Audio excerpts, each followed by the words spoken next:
Botany chapter 1 এবং 2 এর যতগুলো ইম্পর্টেন্ট টপিক আছে সবগুলো আমরা একটা ক্লাসে দেখার চেষ্টা করব। আমি অ্যারাউন্ড 20 মিনিটের সময় নেব। তো এই চ্যাপ্টারটা তুমি যদি আগে না পড়ে থাকো, সামনে বইটা রাখো এবং অথবা খাতা কলম নিয়ে রাখো, কারণ যেগুলো বলবো ওগুলো একটু দাগায় রাখো বা তুমি লিখে রাখো যে ভাই এগুলো এগুলো আসবে আমাদের বোর্ড পরীক্ষাতে। সরাসরি চলো পড়ায় চলে যাই। তো সবার প্রথমে এখান থেকে একটা কোশ্চেন দেখো, তো এই টাইপের কোশ্চেন আসে, দেখো কতবার করে একটা কোশ্চেন আসছে, তুমি নিজেও ওইভাবে অ্যানালাইসিস করতে পারবা টেস্ট পেপার থেকে। তো এগুলো সব কিছু উদ্ভাসের বই থেকে নেওয়া। তো সবার প্রথমে এই কোশ্চেনটা এমন যে সি এর গঠন ব্যাখ্যা করো বা সি এর যে মডেল আছে সেই মডেল ব্যাখ্যা করো। তো এই টাইপের কোশ্চেন বারবার ঘুরে ফিরে দেয়। এটা হচ্ছে ফ্লুইড মোজাইক মডেলের। তো ফ্লুইড মোজাইক মডেলটা আমাদের শিখতে হবে। তো আমি দেখো টেকনিক্যালি একটা জিনিস শিখাই দিই। তো যেভাবে ছবিটা বইতে আঁকানো তুমি না ঠিক এভাবে পরীক্ষার হলে আঁকবা। তো এটা আঁকানো খুব একটা কঠিন কিছু না, দেখাচ্ছে সরাসরি। কেন পরীক্ষার হলে এইভাবে আঁকবা, কারণ টিচাররা এরকমভাবে দেখে অভ্যস্ত, তো এইভাবে আঁকলে সুন্দর হবে। তখন বুঝিয়ে দিই, তাহলে তোমার জন্য ইজিয়ার হবে। তো সবার প্রথমে আমরা দেবো ফসফেট বাইলেয়ার। চারটা কম্পোনেন্ট আছে এখানে, চারটা কম্পোনেন্টের মধ্যে একটা হচ্ছে ফসফেট বাইলেয়ার। মনে রাখার একটা টেকনিক আছে, ফাঁসিয়ে মা ওই গেলে, এটা হচ্ছে টেকনিক। তো এই টেকনিকের নিচে লিখবা তুমি ফাঁসিয়ের নিচে লিখবা ফসফেট বাইলেয়ার, মায়ের নিচে লিখবা হচ্ছে মেমব্রেন প্রোটিন, কয়ের নিচে লিখবা হচ্ছে কোলেস্টেরল, আর গেলির নিচে লিখবা হচ্ছে গ্লাইকোক্যালিক্স। গ্লাইকোক্যালিক্সকে ভাঙলে আসবে গ্লাইকোলিপিড আর গ্লাইকোপ্রোটিন, দুইটা জিনিস। তো এখানে একটা ফ্লুইড মোজাইক মডেলে চারটা মেন কম্পোনেন্ট, চারটা কম্পোনেন্টের নাম জানা হয়ে গেল। চারটা পয়েন্ট দিয়ে আমি ভিতরে একটা একটা করে লাইন লিখবো এবং ছবিটা আঁকাই দিব, তাহলেই হবে। তো প্রথমে আসি ফসফেট বাইলেয়ারে। ফসফেট বাইলেয়ারের মধ্যে এই যে এই দুইটা লেয়ার, এখানে যে দেখা যাচ্ছে এইটা আর এটা নিচের দুইটা ফসফেট বাইলেয়ার রাখবো। তো কীভাবে রাখবো, সিম্পলি আমি এখানে একটা গোল দিয়ে তারপরে দুইটা লেজের মতো দিয়ে দিব, তাহলেই হয়ে যাবে। তো এভাবে তুমি এভাবে সিরিয়াল করে আঁকলাম। যেখানে যেখানে কিছু কিছু জায়গায় না ফাঁকা দিবা, এই যে এই জায়গাটাতে ফাঁকা দিয়ে বাকি জায়গাগুলোতেও এভাবে আঁকবো আমরা ফসফেট বাইলেয়ার। আঁকলাম। তারপরে কি, 2 নাম্বার যেটা ফাঁসিয়ে মা দিয়ে হচ্ছে মেমব্রেন প্রোটিন। মেমব্রেন প্রোটিনের মধ্যে 2 রকমের প্রোটিন আছে, একটা ইন্টিগ্রাল প্রোটিন, পেরিফেরাল প্রোটিন। কিছু কিছু বইতে 3 রকমেরও লেখা।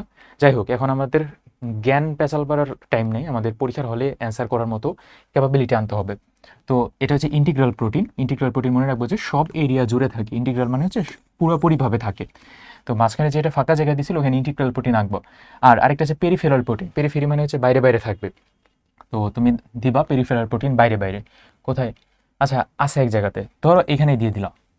একদম এক্স্যাক্টলি যে হুবহু বইয়ের মতো হইতে হবে এমন কোনো কথা নেই। তো একটু টেকনিক্যালি আগাবো। তো তুমি এখন ছোট না, বড় হয়ে গেছো। তারপর 3 নাম্বার পয়েন্ট যেটা কোলেস্টেরল। কোলেস্টেরল এই যে এখানে এখানে ছোট ছোট করে মাঝখানে মাঝখানে আঁকে দিব।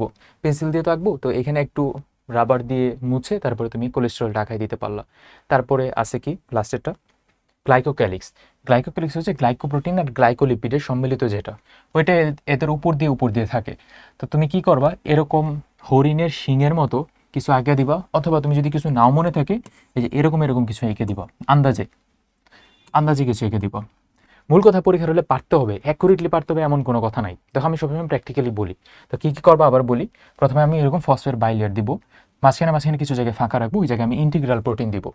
তারপর পেরিফেরাল প্রোটিন দিব বাইরে বাইরে। 2 ধরনের প্রোটিন হলো। 4টা কম্পোনেন্টের নাম মুখস্থ থাকলে তুমি আঁকতে পারবো। এই তো এটাই। তারপর মাঝখানে মাঝখানে কোলেস্টেরল দিব। আর গ্লাইকোক্যালিক্স যদি আঁকতে হয় তাহলে গ্লাইকোলিপিড এরকম হরিণের শিঙের মতো কিছু দিয়ে দিব, হয়ে যাবে। এই তো। তাহলে আমাদের একটা মার্ক এমসিকিউ, মানে একটা মার্ক 3টা মার্কের এমসিকিউ এবং সিকিউ পারা হয়ে গেল। আচ্ছা, ফ্লুইড মোজাইক মডেল কে দিছে, এই মডেলের প্রবক্তাকে, এটি একটু কমেন্ট আমার জানাই দিও, যে যে পারো সে জানাই দিও। পরে কোশ্চেনে চলে আসি। এই কোশ্চেনটা এমন যে এক ধরনের কোষীয় অঙ্গাণু যেটা আত্মঘাতী থলিকা নামে পরিচিত, লাইসোজোম, আরেক ধরনের অঙ্গাণু আছে যেটা সার্বজনীন অঙ্গাণু নামে পরিচিত। তার মানে আমাদের এখান থেকে জানতে হবে এই সিকিউগুলো পারতে হলে কোনটাকে কী ধরনের অঙ্গাণু বলা হয়, সে অঙ্গাণুর কাজটা কী।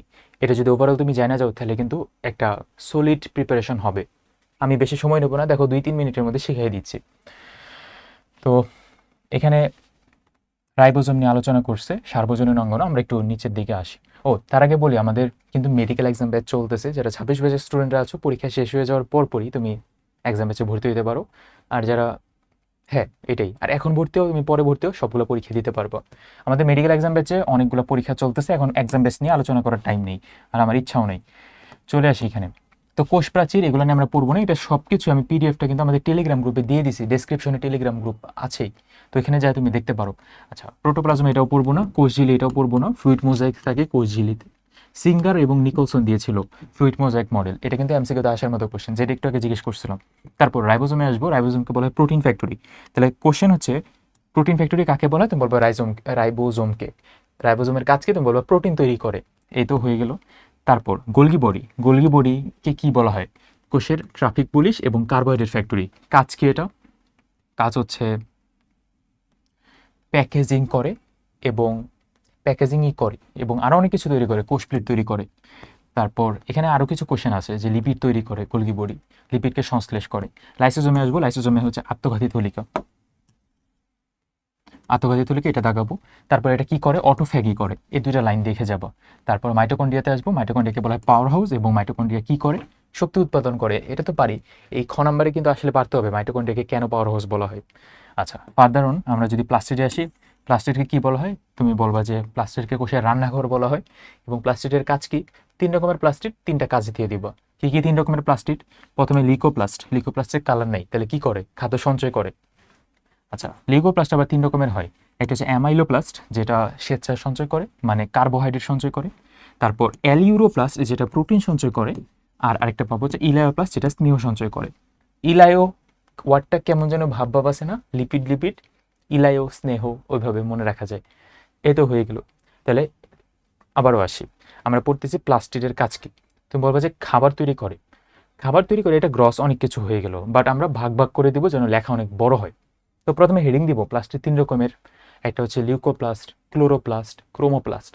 লিউকোপ্লাস্টের মধ্যে আমরা লিখবো যে 3 রকমের আছে, যেটা প্রোটিন সঞ্চয় করে, অ্যালিউরোপ্লাস্ট যেটা স্নেহ সঞ্চয় করে, ইলায়োপ্লাস্ট যেটা স্বেচ্ছা সঞ্চয় করে, অ্যামাইলোপ্লাস্ট। এই তো। আর ক্লোরোপ্লাস্টের কাজ কি, ক্লোরোপ্লাস্ট হচ্ছে ক্লোরোফিলের সাথে রিলেটেড, সালোক সংশ্লেষণ করে। এবং ক্রোমোপ্লাস্ট যেটা কালার তৈরি করে, অর্থাৎ পরাগায়নে সাহায্য করে। এই তো হয়ে গেল প্লাস্টিডের কাজ। আমি ট্রাই করতেছি যত কম সময়ে যতটুকু বলা যায়। Plastid, mitochondria, lysosome, Golgi body আর রাইবোজোম সবগুলোর কাজ আবার পড়তে হবে, ভালো মতো মনে রেখে যাব। রাইবোজোমের কাজ কি ছিল, প্রোটিন সংশ্লেষ করা। গোলগি বডির কাজ কি ছিল, প্যাকেজিং করা, কার্বোহাইড্রেট এবং স্নেহ জাতীয় খাবারকে প্যাকেজ করা। তারপর তারপর প্লাস্টিডের কাজ তো বললামই, খাবার তৈরি করে, সঞ্চয় করে। Mitochondria power house, lysosome autophagy, autolysis. অবশ্যই পারা যাবে, এগুলো ছোটবেলা থেকে পড়ে আসতেছি, আবার একটু রিক্যাপ করে দিলাম।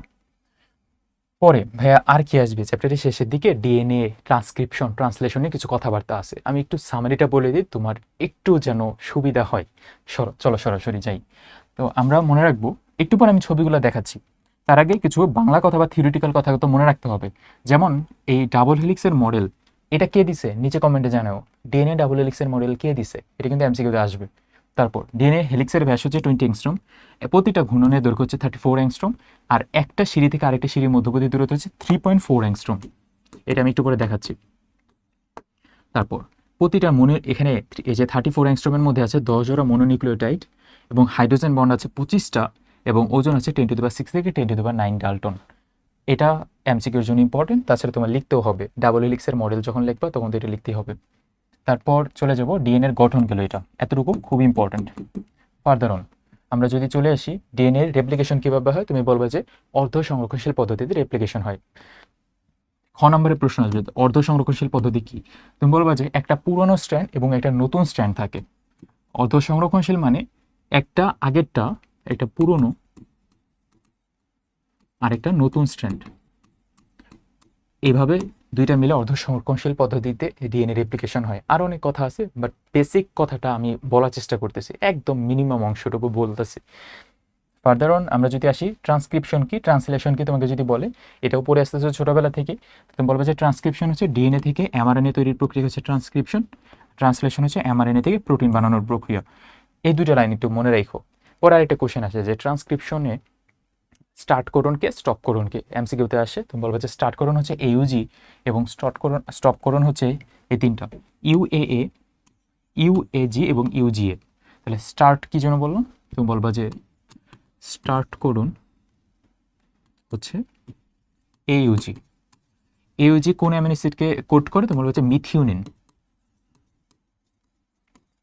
এটাও জানো তুমি, আবার একটু তোমাকে মনে করাই দিলাম, ইউএএ, ইউএজি, ইউজিএ এগুলো হচ্ছে স্টপ কোডন। এটা কিন্তু ভুল করা যাবে না, এটা কিন্তু প্রশ্ন আসলে ভুল করলে মাইল। এই তো হয়ে গেল। তারপর আরএনএ এর প্রকারভেদ এগুলো লাগবে না, আমি সামারিটা বলি এই পেজের। তাহলে আমরা পড়লাম ডিএনএ ডাবল হেলিক্সের মডেল। হেলিক্সের ব্যাস হচ্ছে 20 অ্যাংস্ট্রম, প্রত্যেকটা প্যাচ হচ্ছে 34 অ্যাংস্ট্রম, প্রত্যেকটা প্যাচের মধ্যে থাকে হচ্ছে 10টা মনোনিউক্লিওটাইড। তাহলে একটা থেকে আরেকটার মধ্যে দূরত্ব 3.4 অ্যাংস্ট্রম। একটু করে ছবি আছে, আবার দেখাবো। তারপর আমরা বললাম যে ট্রান্সক্রিপশন হচ্ছে ডিএনএ থেকে এমআরএনএ তৈরির প্রক্রিয়া। এখানে প্রধান এনজাইম হচ্ছে এমআরএনএ পলিমারেজ, আরএনএ পলিমারেজ, এরকম কিছু একটা। আর ট্রান্সলেশনের প্রধানত কি হয় তুমি খালি মনে রেখো, এমআরএনএ থেকে প্রোটিন হয়। যেখানে কোড করতে পারে শুরুর কোডন, যেটা মানে স্টার্ট কোডন, সেটা হচ্ছে AUG, এবং স্টপ কোডন হচ্ছে UAA, UAG, UGA। মনে তো থাকবে না ভাই? ঠিক আছে। তারপরে চলে আসি আরএনএর প্রকারভেদ। এখন আমাদের পড়ে সময় নষ্ট করা দরকার নেই। অনেকের অবস্থা এমন হয়েছে, ভাই এগুলো কি বলতেছেন, এতদিন ধরে তো কেমিস্ট্রি ফিজিক্স বুঝতেছিলাম, বায়োলজি তো বুঝি না। এমন কিছু না, আসলে এমনই। কি বললাম, মানে এমনই আসলে, বায়োলজিটা এমনই পড়তে হয় আর কি। কিন্তু তুমি হতাশ হও না, যতটুকু আমাদের আওতার মধ্যে আছে অতটুকু আমি তো বুঝাই দিচ্ছি, এতটুকু তুমি পড়ো, আগে এতটুকু শেষ করো, তারপরে তুমি এক্সট্রা তোমার ইচ্ছা মতো পড়ো, প্যারা নাই। আচ্ছা, তারপরে আমরা চলে আসি সামনে। কিছু ছবি দেখাবো ভাবছিলাম, এই ছবির কিন্তু পিডিএফ দিয়ে দিয়েছি, তুমি ঠিক এইভাবে ছবি আঁকবা। কিভাবে ছবি আঁকবে? এই যে এইভাবে ছবি আঁকবো। মাইটোকন্ড্রিয়ার ছবি আঁকবো আমরা। মাইটোকন্ড্রিয়ার মধ্যে থাকে দুইটা মেমব্রেন, একটা থাকে বাইরের আউটার মেমব্রেন, আরেকটা হচ্ছে ইনার মেমব্রেন। তারপর মাইটোকন্ড্রিয়া এখানে কিছু ভাঁজ থাকে, ক্রিস্টি। মাইটোকন্ড্রিয়ার মধ্যে কিন্তু বৃত্তাকার ডিএনএ থাকে, তাহলে ডিএনএটা তুমি দেখাই দিবা সুন্দর করে। তারপরে মাইটোকন্ড্রিয়ার মধ্যে রাইবোজোম থাকে। এই মাইটোকন্ড্রিয়ার মধ্যে ডিএনএ এবং রাইবোজোম এই দুটো কিন্তু দিতে হবে, আর মাঝখানে এগুলো হচ্ছে ম্যাট্রিক্স। তো সুন্দর করে এটা এঁকে ফেলো, আর আমি আঁকায় দেখালাম না, পিডিএফে তো দিয়ে দিচ্ছি। তারপরে চলে আসে প্লাস্টিক কেমন আঁকবো, একদম সিম্পলভাবে এভাবে আঁকবো। আমাদের সবসময় ঝামেলা হয় প্লাস্টিকে গ্রানা কি আর থাইলাকয়েড কি আর ল্যামিলা কি। তো চলে আসি এখানে। তো প্লাস্টিকের মধ্যে বাইরের একটা আবরণ, ভিতরের একটা আবরণ, এটা বলবো আমরা প্রথমে। এই যে এক একটা যে এরকম কয়েনের মতো, তুমি বলবো যে এটা হচ্ছে থাইলাকয়েড, এই তো না? হ্যাঁ, এটাই। তারপর এই সবগুলাকে মিলে বলা হয় গ্রানা। আর মাঝখানে যে এই জিনিসগুলো, এটা হচ্ছে স্ট্রোমা। তার পরবর্তীতে আর কিছু নাই, এই তো এটাই। তাহলে কয়েকটা কয়েন আঁকবা, এবং কয়েন যেগুলো যদি জোড়া লাগাও তাহলে এরকম হয়। আমি এভাবে আঁকতাম আর কি, কয়েন চিন্তা করে, তারপরে একটা কয়েন থেকে আরেকটা কয়েনের মধ্যে সংযোগ করে দিতাম। প্র্যাকটিস করে যায় কিন্তু এটা এটা কিন্তু আঁকতে হবে। আরেকটা টেকনিক বলে দিই, তোমার ধরো ঘুরাই ফিরে বসে প্লাস্টিকের কাজ কি, তুমি কি করবা, তুমিও ঘুরাই ফিরে আগে ছবিটা এঁকে নিবা, তারপরে তুমি কাজ লিখবা। কারণ লেখা বাড়াইতে হবে, ছবি আঁকলে লেখা অলরেডি অর্ধেক পেজ ভরে যায়। এই তো বুঝতে পারছো, যারা বুদ্ধিমান আছে, আমি একটু বলছি আর বুঝে গেছো। তারপরে চলে আসি ডিএনএ ছবি কেমন আঁকবো। তোমার ধরে নাও ডিএনএ ডাবল হেলিক্সের মডেল আসছে, তাহলে তুমি আগে ছবিটা এঁকে নিবা, ছবি আঁকলেই হবে। দেখো এই সুন্দর করে এইভাবে আঁকবো। এখানে দেখো একটা সুন্দর একটা ওরিয়েন্টেশন আছে, এটা ফিতার মতো 3 ডাইমেনশনালি আঁকছে।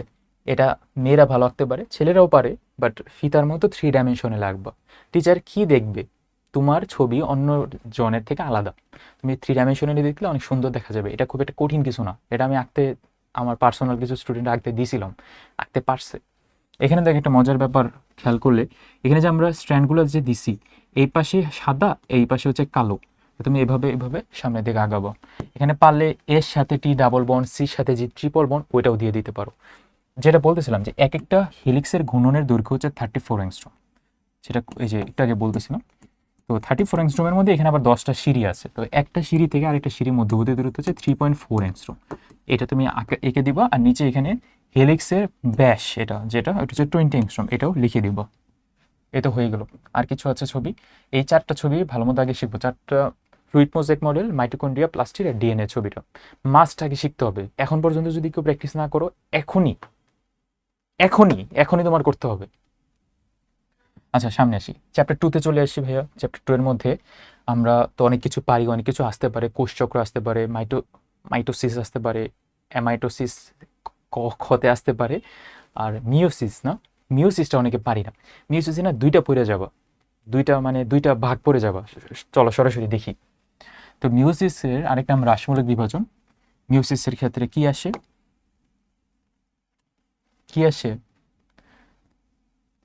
প্রোফেজ 1-এর ভাগ আসে। তো প্রোফেজ 1-কে আবার ভাগ করলে আসবে ল্যাকটোটিন, জাইগোটিন, প্যাকাইটিন, ডিপ্লোটিন এবং ডায়াকাইনেসিস। যেটার মধ্যে এমসিকিউতে অনেকগুলো কথাবার্তা তো আসবে, কিন্তু তুমি জাইগোটিন আর প্যাকাইটিন এই দুইটা বর্ণনাটা আমি পড়বো আগে। কি বর্ণনা? জাইগোটিনের মধ্যে সিনেপসিস দেখা যায়, তাহলে তুমি প্রথমে এটা লিখবা যে জাইগোটিনে বাইভ্যালেন্ট এবং সিনেপসিস পাওয়া যায়, দুইটাই রিলেটেড হচ্ছে জোর বাঁধার সাথে। জোর বাঁধার পদ্ধতিকে বলা হয় সিনেপসিস, আর জোরকে বলা হয় বাইভ্যালেন্ট। তারপর প্যাকাইটিন ধাপে এক্স আকৃতির কায়াজমা তৈরি হয়। তুমি এটা আগে বলবা যে ভাই কায়াজমা তৈরি হয় এবং ক্রসিং ওভার হয়। ক্রসিং ওভার কি আছে? টেট্রাড তৈরি হয়। ক্রসিং ওভার একটু পরে পাবো। যে দুইটা কথা বললাম এখনই মুখস্থ করে ফেলি। জাইগোটিন ধাপে সিনেপসিস হয়, বাইভ্যালেন্ট হয়। প্যাকাইটিন ধাপে টেট্রাড হয়, কায়াজমা হয় এবং ক্রসিং ওভার হয়। এই দুইটা পারলে অনেক বড় ব্যাপার। পারবা তো না? অবশ্যই পারবা। তুমি না পারলে কে পারবে তাহলে? বলে যে ভাই একটু পর পর বলেন যে পারবো কি না।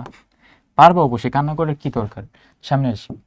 তো আমরা পরীক্ষায় ক্রসিং ওভার নিয়ে প্রশ্ন আসার সম্ভাবনা অনেক বেশি।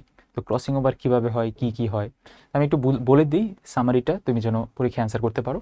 তো বলবো যে ভাইয়া ক্রসিং ওভার দুটো হোমোলোগাস ক্রোমোজোমের মধ্যে একটা সিস্টার ক্রোমাটিড আর নন সিস্টার ক্রোমাটিডের মধ্যে অংশের বিনিময় হয়। আর একটু ডিটেলস আসে এখানে, একটা দেওয়া আর কি, এই দশা বর্ণনা করতে বলছে। দশা হচ্ছে প্যাকাইটিন দশা। তো প্যাকাইটিন দশা তুমি এইভাবে ছবিটা আঁকবা। এই যে ছবিটা খুব ইম্পর্টেন্ট, চ্যাপ্টার 2 থেকে প্যাকাইটিন এবং জাইগোটিনের ছবিটা আঁকবই। এই যে দেখো কত ইজি ছবি। তো ছবির মধ্যে তুমি এই যে এক্স আকৃতির কায়াজমা তৈরি হয়, টেট্রাড তৈরি হয় এবং এখানে দেখো ক্রসিং ওভার হচ্ছে। তো ক্রসিং ওভারটা একটু জুম করে আনি আমরা, একটু পরে আসতেছি। তাহলে জাইগোটিনের ছবিটা কেমন? জাইগোটিনে কি হয় মনে আছে? বাইভ্যালেন্ট তৈরি হয় এবং সিনেপসিস তৈরি হয়। এই তো বাইভ্যালেন্ট সিনেপসিস কোথায়? এই যে, তো আমি বলবো যে এই জোর বাঁধা যে প্রক্রিয়া এটা হচ্ছে সিনেপসিস, বাইভ্যালেন্ট দুইটা একসাথে বলে ফেলবো। এই দেখো একদম সিম্পল বাচ্চার ছবি। মাইটোকন্ড্রিয়ার ছবি তো কঠিন, এটা তো আরো সোজা ছবি। এই দুইটা কিন্তু পারতে হবে। তুমি আশেপাশে অ্যানাফেজ টেলোফেজ অনেক কিছু পারো, বাট এটা যদি না পারো পরীক্ষার হলে যায় না, এটা পারতেই হবে। পরে কোশ্চেনে আসি তাহলে। পরে আর কি যেন তোমাদের জুম ইন করে দেখাবো ভাবছিলাম। এই যে বই থেকে আনছি, জুম ইন করে দেখানোর কি আছে। তো এখানে এক্স আকৃতির কাজমা তৈরি হয় এবং দুইটা নন সিস্টার ক্রোমাটিডের মধ্যে ক্রসিং ওভার হবে। ক্রসিং ওভার থেকে আমি দুইটা কথা বললাম। ক্রসিং ওভার হবে প্যাকাইটিন দশাতে, ক্রসিং ওভার হবে নন সিস্টার ক্রোমাটিডের মধ্যে। এখন সিস্টার নন সিস্টার তো মনে আছে না? না মনে থাকলে তুমি ভুলে যাও কি ছিল। তুমি মনে রাখো দুইটা নন সিস্টার ক্রোমাটিডের মধ্যে হবে কি হবে? ক্রসিং ওভার হবে। ক্রসিং ওভার মানে এখান থেকে অংশ এখানে যাবে, এখান থেকে অংশ এখানে আসবে। এ তো ইজি। তো কি হলো দেখো, এই যে কালো অংশ সাদায় আর সাদা অংশ কালোতে চলে গেল, ক্রসিং ওভার হয়ে গেল। তো তুমি কি করবে পরীক্ষার হলে? এত এই যে ই ই এফ এফ এগুলা দেওয়ার ঢং করার টাইম নেই আমার পরীক্ষায়। আমি সুন্দর করে দুইটা প্রথমে কায়াজমা আঁকবো। কায়াজমা মানে এই যে এই প্যাচটা যে হয়েছে কায়াজমা প্যাকাইটিন দশাতে, এবং সিস্টার নন সিস্টার তুমি একটু দেখাই দিতে পারো এই দুটো নন সিস্টার ক্রোমাটিডের মধ্যে। তারপর একটা হ্যাশ দিবা, হ্যাশ মানে স্ল্যাশ দিবা, স্ল্যাশ না হ্যাশ, আচ্ছা যেটাই হোক। তারপর তুমি এখানে ক্রসিং ওভারটা বুঝাই দিবা। এই তো হয়ে গেল। তো ভাইয়া প্যারা নাই, আমাদের প্রিপারেশন চ্যাপ্টার 1 এবং 2-তে এতটুকুই। মানে এতটুকু না, আরও অনেক কথা আছে, বাট মিনিমাম এতটুকু। তাহলে আমরা শুরু থেকে শেষ পর্যন্ত যা যা বললাম একটু ভালো মতো পড়ে ফেলবা। আর এই পিডিএফটা তো আমাদের টেলিগ্রাম গ্রুপে দেওয়া আছে, টেলিগ্রাম গ্রুপের লিঙ্ক কিন্তু ডেসক্রিপশনে দেওয়া আছে। তো পরবর্তী ক্লাস দেখার জন্য সবাইকে জানাচ্ছি ধন্যবাদ সবাইকে।